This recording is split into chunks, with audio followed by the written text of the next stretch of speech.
லட்சியம் என்பது உங்கள் எதிரி அல்ல, எதையும் பிடித்து தொங்கிக் கொண்டிருப்பதுதான் உண்மையான பிரச்சனை. பல நூற்றாண்டுகளாக நமக்குச் சொல்லப்பட்டது இதுதான். அதிகமாக தேடு, உயரமாக ஏறு, ஒருபோதும் திருப்தி அடையாதே. இந்த பயணத்தில் எங்கோ ஓரிடத்தில் நம் அமைதி தொலைந்து போகிறது. ஏனென்றால் உங்கள் மகிழ்ச்சி ஒரு முடிவை மட்டும் சார்ந்து இருக்கும்போது உங்கள் அதிகாரத்தை நீங்கள் வேறொருவரிடம் கொடுத்து விடுகிறீர்கள். இங்கேதான் கிருஷ்ணர் வருகிறார். அர்ஜுனன் பயத்தாலும் சந்தேகத்தாலும் செயலிழந்து நின்றபோது கிருஷ்ணர் அவனிடம் குறைவாக ஆசைப்படு என்று சொல்லவில்லை. மாறாக, முடிவுகளின் மீது பற்று வைக்காமல் செயல்படு. உனக்கு செயலில் மட்டுமே அதிகாரம் உண்டு, அதன் பலன்களில் அல்ல என்றார். பற்றற்று இருப்பது என்பது அலட்சியமாக இருப்பது அல்ல, அது ஒரு சுதந்திரம். எதற்கும் அடிமையாகாமல் எதன் மீதும் அக்கறை கொள்ளும் சுதந்திரம். ஒரு நிறுவனத்தை உருவாக்குங்கள், உங்கள் இலக்குகளை துரத்துங்கள், உழைப்பை கொட்டுங்கள், பிறகு முடிவுகளை விட்டுவிடுங்கள். நீங்கள் எவ்வளவு அதிகமாக முடிவுகளை பிடித்து தொங்குகிறீர்களோ அவ்வளவு அதிகமாக அவை உங்களை கட்டுப்படுத்தும்.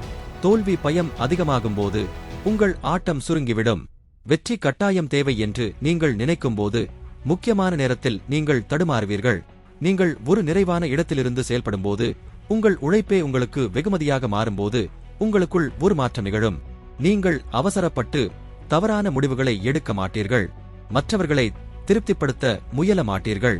எதிர்பார்ப்புகளுக்காக உங்களை சுருக்கிக் கொள்ள மாட்டீர்கள். நீங்கள் ஒரு தடுக்க முடியாத சக்தியாக மாறுவீர்கள். உங்கள் லட்சியம் அதிகாரமாக மாறும், உங்கள் பற்றுறுதி பலமாக மாறும். உன்னத வியூகம் எல்லாவற்றையும் அடையத் துடிக்கும் ஒருவனின் வேகம், ஆனால் எதற்குமே ஏங்காத ஒருவனின் அமைதி. கிருஷ்ணர் 5000 ஆண்டுகளுக்கு முன்பே இதை கற்பித்தார். வரலாற்றில் பெரிய சாதனையாளர்கள் இந்த ரகசியத்தை அறிந்திருந்தார்கள்.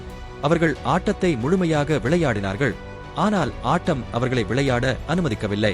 இறுதி வழி இலக்கை நிர்ணயிங்கள். இடைவிடாத ஒழுக்கத்துடன் உழைத்துவிட்டு முடிவை பிரபஞ்சத்திடம் விட்டுவிடுங்கள். உங்கள் அமைதியை பாதுகாக்கும் அளவிற்கு உங்களுக்கு அக்கறை இருக்கிறது என்பதால் இதையும் துரத்துங்கள். ஆனால் எதற்கும் ஏங்காதீர்கள். வெற்றி பெறுங்கள், அதே சமயம் முழுமையாக இருங்கள். இதுதான் பற்றற்ற லட்சியம். இதுதான் உங்கள் பாதை. இதுதான் உங்கள் வியூகம்.